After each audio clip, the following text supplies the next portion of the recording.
Madhurag gold and diamonds, Madhurag building, Kannur road, Chakkarakal.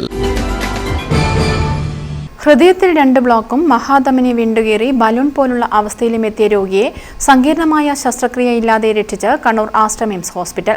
വൻകിട ആശുപത്രികളിൽ ചെയ്യുന്ന അത്യപൂർവ സംവിധാനങ്ങൾ സംയോജിപ്പിച്ചാണ് തളിപ്പറമ്പ് സ്വദേശിയായ 78 വയസ്സുള്ള രോഗിയുടെ ജീവൻ രക്ഷിച്ചത്. കണ്ണൂർ സ്വദേശിയായ 78 വയസ്സുകാരൻ പുറമേ നിന്നും നടത്തിയ സ്കാനിങ്ങിൽ വയറിലെ രക്തധമനി ബലൂൺ പോലെ വീർത്ത നിലയിലാണെന്ന് കണ്ടെത്തിയതിനെ തുടർന്നാണ് ആസ്റ്റർ മിംസിൽ ചികിത്സ തേടിയെത്തിയത്. നിലവിൽ പ്രമേഹം, രക്താതിസമ്മർദ്ദം എന്നീ രോഗങ്ങൾ കൂടിയുള്ള വ്യക്തിയായിരുന്നു അദ്ദേഹം. അടിയന്തിരമായി ശസ്ത്രക്രിയ നടത്തിയിട്ടില്ലെങ്കിൽ രക്തധമനിയിലെ വീക്കം പൊട്ടുവാനും അത് ജീവന് തന്നെ അപകടം സംഭവിക്കുവാനും സാധ്യതയുള്ളതിനാൽ അദ്ദേഹത്തെ അഡ്മിറ്റ് ചെയ്യുവാൻ തീരുമാനിച്ചു. അഡ്മിറ്റ് ചെയ്ത ശേഷം CT സ്കാൻ നടത്തിയപ്പോൾ വൃക്കയിൽ നിന്ന് താഴേക്ക് പോകുന്ന മഹാധമനിയിലെ ബലൂൺ പോലെയുള്ള വീക്കത്തിന് പുറമെ മുകളിലേക്ക് പോകുന്ന മഹാധമനിയിൽ വിള്ളലും സംഭവിച്ചിരുന്നു. ഇതിനു പുറമെ ഹൃദയത്തിന്റെ രക്തക്കുഴലിൽ 2 ബ്ലോക്കുകൾ കൂടി കണ്ടെത്തുകയും ചെയ്തു. ഈ 3 അവസ്ഥകളും അതീവ ഗുരുതരമായവയാണ്. സാധാരണഗതിയിൽ തുറന്നുള്ള ശസ്ത്രക്രിയയ്ക്ക് വിധേയനാക്കുകയാണ് ചെയ്യുക. അങ്ങനെ ചെയ്താലും പൂർണ്ണമായ വിജയസാധ്യത ഉറപ്പു പറയുവാനും സാധിക്കില്ല. ഇതിനു പുറമെ രോഗി തുറന്നുള്ള ശസ്ത്രക്രിയയ്ക്ക് വിധേയനാകുവാൻ തയ്യാറാവാതിരിക്കുകയും ചെയ്തതോടെ അടുത്ത സാധ്യതകൾ പരിശോധിക്കുവാൻ തീരുമാനിച്ചു. ഇതിന്റെ ഭാഗമായി cardiology, interventional radiology, cardio thoracic surgery എന്നീ വിഭാഗങ്ങളിലെ ഡോക്ടർമാർ ഒരുമിച്ചിരുന്ന് ചർച്ച ചെയ്യുകയും ഹൃദയത്തിലെ ബ്ലോക്ക് നീക്കം ചെയ്യാൻ റേഡിയൽ ആൻജിയോപ്ലാസ്റ്റിയും മഹാധമനിയിലെ തകരാറുകൾക്ക് പെർക്യൂട്ടേനിയസ് ക്ലോഷർ ഡിവൈസും ഉപയോഗിക്കുവാൻ തീരുമാനിച്ചു. റേഡിയൽ ആൻജിയോപ്ലാസ്റ്റി എന്ന താക്കോൽ ദ്വാര രീതിയിലൂടെ കൈയിലെ ധമനിയിലൂടെ പ്രത്യേകം ട്യൂബ് കടത്തിവിട്ടാണ് ബ്ലോക്കുകൾ നീക്കം ചെയ്തത്.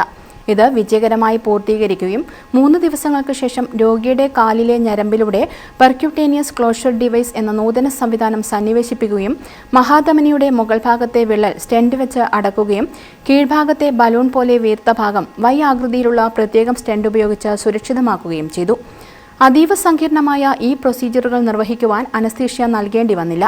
വലിയ മുറിവുകൾ സൃഷ്ടിക്കേണ്ടി വന്നില്ല എന്നതും രക്തം കയറ്റേണ്ട ആവശ്യം വന്നില്ല എന്നതും തൊട്ടടുത്ത ദിവസം തന്നെ രോഗിക്ക് ദൈനംദിന കാര്യങ്ങൾ നിർവഹിക്കുവാൻ സാധിക്കുന്ന അവസ്ഥയിലേക്ക് തിരിച്ചുവരാൻ സാധിച്ചു എന്നതും ശ്രദ്ധേയമായ നേട്ടങ്ങളാണെന്ന് senior consultant interventional cardiologist doctor Placid Sebastian പറഞ്ഞു.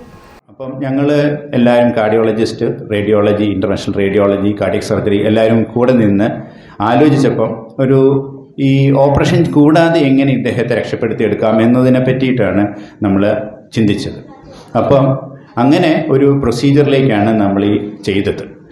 മെയിനായിട്ടും അദ്ദേഹത്തിൻ്റെ ഹാർട്ടിലെ ബ്ലോക്ക് നമ്മുടെ കൈയുടെ ഞരമ്പിലൂടെ സാധാരണ ആൻജിയോപ്ലാസ്റ്റി ചെയ്യുന്ന പോലെ ചെയ്തു. അപ്പോൾ ബാഹ്യമായ മുറിവോ രക്തസ്രാവോ ഒന്നും ഉണ്ടാവില്ല. റേഡിയൽ ആൻജിയോപ്ലാസ്റ്റി ചെയ്ത് ബ്ലോക്ക് മാറ്റി. അതിനുശേഷം 2 ദിവസം കഴിഞ്ഞ് ആളുടെ കണ്ടീഷനൊക്കെ ഓക്കെ ആണെന്ന് ഉറപ്പ് വരുത്തിയ ശേഷം നമ്മൾ കാലിലൂടെ മഹാധമനിയിലൂടെ ഒരു മുറിവ് പോലും ഉണ്ടായില്ല, തുന്നലും ഉണ്ടായിരുന്നില്ല. നമ്മൾ പെർക്ലോഷർ ഡിവൈസ്, പെർക്യൂട്ടേനിയസ് ആയിട്ട് ഒരു ഡിവൈസാണ്, അത് ഉപയോഗിച്ചിട്ട് നമുക്ക് ഉള്ളിൽ നിന്ന് തുന്നാൻ പറ്റും. ഇപ്പോൾ രക്തക്കുഴലിലൂടെ നമ്മൾ വലിയ ട്യൂബുകൾ കടത്തിവിട്ടിട്ടാണ് ഇങ്ങനെയുള്ള സ്റ്റെൻറ്റുകൾ ഇടുന്നത്. അത് നമുക്ക് പുറമേ നിന്ന് മൈക്രോസ്കോപ്പിലൂടെ അത് ക്ലോസ് ചെയ്യാൻ പറ്റും. അങ്ങനെയുള്ള ഒരു പ്രത്യേകതരം ഡിവൈസ് ഉപയോഗിച്ച് ഈ ഹൃദയത്തിൻ്റെ മുകൾ ഭാഗത്തുള്ള വിണ്ടുകീറിയ ഭാഗത്ത് വലിയൊരു സ്റ്റെൻഡ് ഇടുകയും താഴെ ഭാഗത്ത് കാലിലെ 2 ഭാഗത്തേക്കും രക്തം ഒരുപോലെ ഒഴുകണം. അതിനു വേണ്ടിയിട്ടാണ് Y ഷേപ്പിലുള്ള ഒരു സ്റ്റെൻഡ് ഇട്ടത്. ഡോക്ടർ പ്ലാസിഡ് സെബാസ്റ്റ്യന് പുറമെ കാർഡിയോളജി വിഭാഗം ഡോക്ടർമാരായ doctor Anilkumar, doctor Umeshan, doctor Vinu, doctor Vijayan, interventional radiology വിഭാഗം ഡോക്ടർ ദിലീപ് കുമാർ എന്നിവരും നേതൃത്വം നൽകി. ഇന്റർവെൻഷണൽ കാർഡിയോളജി വിഭാഗം ഡോക്ടർമാരായ പ്ലാസിഡ് സെബാസ്റ്റ്യൻ, അനിൽകുമാർ, ഉമേശൻ, വിനു, വിജയൻ, ഇന്റർവെൻഷണൽ റേഡിയോളജി വിഭാഗം ഡോക്ടർ ദിലീപ് കുമാർ എന്നിവർ വാർത്താസമ്മേളനത്തിൽ പങ്കെടുത്തു. News bureau, Kannur. Malabar English medium school, Chakkarakkal. LKG, UKG 1 മുതൽ 10 വരെ അഡ്മിഷൻ ആരംഭിച്ചിരിക്കുന്നു. Malabar English medium school, Chakkarakkal.